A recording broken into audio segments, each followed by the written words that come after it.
Nikki Haley in the lead? A new Wisconsin poll shows President Joe Biden neck and neck with former President Donald Trump at 49% and 50% respectively.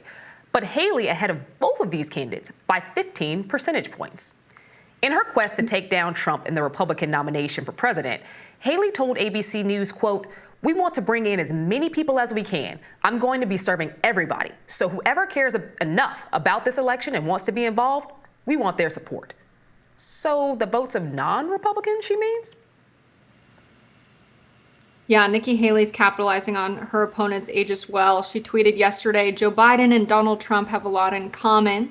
Whether or neither is at the top of their game, and both were reckless with American documents." And then Biden appeared to make another gaffe in his press conference yesterday, referring to the president of Egypt as the president of Mexico. Though he isn't alone, Trump again referred to the president of Hungary as the leader of Turkey.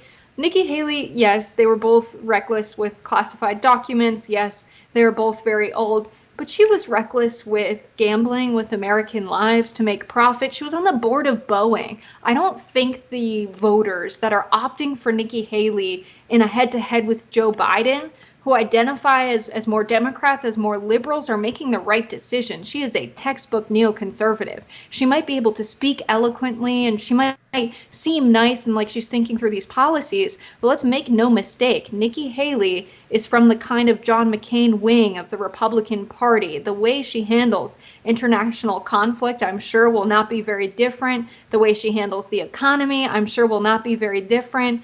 We can't vote on candidates based on policy, guys. If you're going for Nikki Haley over Joe Biden in a head-to-head matchup, but you like Joe's policy platform, you really need to look into what Nikki Haley actually stands for and what her history is really with the military-industrial complex. I think you're right. Nikki Haley is a classic conservative.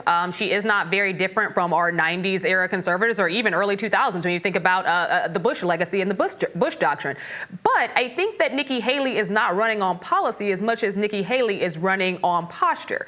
Nikki Haley is running acknowledging that there are two men who are going to be the nominees of both parties, like let's just name it and call it. And she's seeing that Americans generally have a problem with age.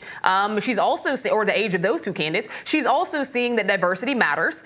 She has pushed and prodded Vice President Kamala Harris as if she's running against her in a lot of public engagement. And she's counting on her being a woman and being younger than the front runners actually mattering to a general electorate.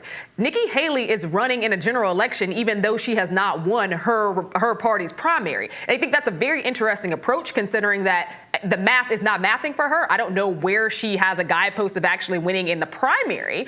And that's the hurdle she's got to climb before she can ever hope to a general.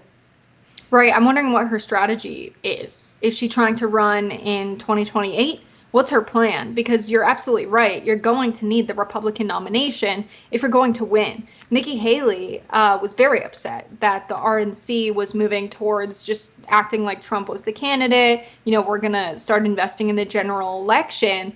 And she created a T-shirt that said barred permanently, as if she was barred from the Republican Party. But you can't run as an outsider candidate within a party during the primary because the people who control where the money goes, how the primary process happens, are all people who want to protect the party. They're not going to boost up an outsider over a very favored candidate who's been the front runner for quite some time, Donald Trump. So I have no idea what the strategy is. I don't know if she's going to end up running for a third party. That's another consideration. I don't know if we can expect that in 2024 from her. She seems too much of a darling of the Republican Party to spoil it. But framing herself as an outsider with a candidate like Donald Trump, who started as an outsider, just is not going to work. And I think that she swung Donald Trump too late.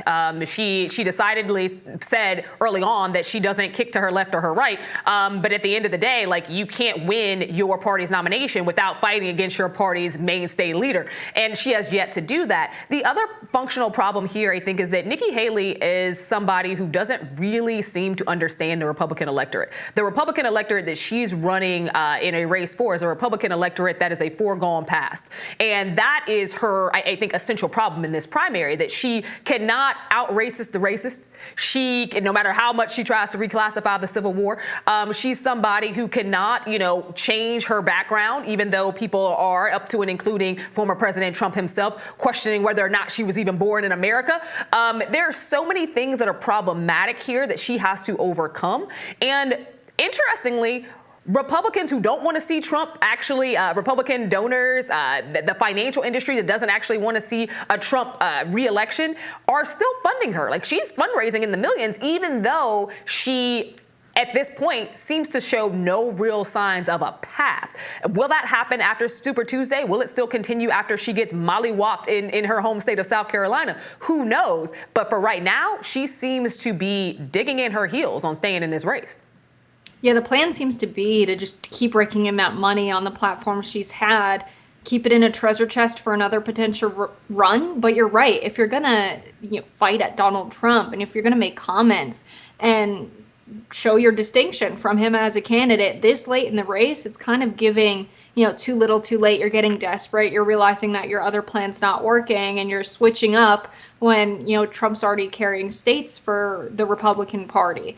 And I think Vivek Ramaswamy is another example of the kind of subtle racism that's not so subtle among Republicans. You had the Iowa voter say that he held some sentiments about brown people post 9/11 and just can't go for Vivek Ramaswamy. Candidates that are running in a party with a front runner that is mostly racist, you're not going to be able to, like you said, out-racist the racist. I think the right thing to do for candidates is to show their distinction from Donald Trump, and that they're actually moving away from that. Most people living in the United States of America, I think, want to see the country change in a positive direction and not go backwards. And that's not something that Nikki Haley really, made herself out to be. I think if there was a Republican candidate that said, hey, we're getting lost on a lot of these social issues, let's talk about the economy. Let's go back to, reinvesting in America. Let's change some of these policies in a positive direction, because most Americans are struggling right now. They would have been extremely well received, I think, by their voter base. But the stronghold that Donald Trump has on so many of these voters has made it impossible to try and make an impact just this late in the contest. And we're going to have to pinpoint it right there. Thanks so much, Jess, and more Rising after this.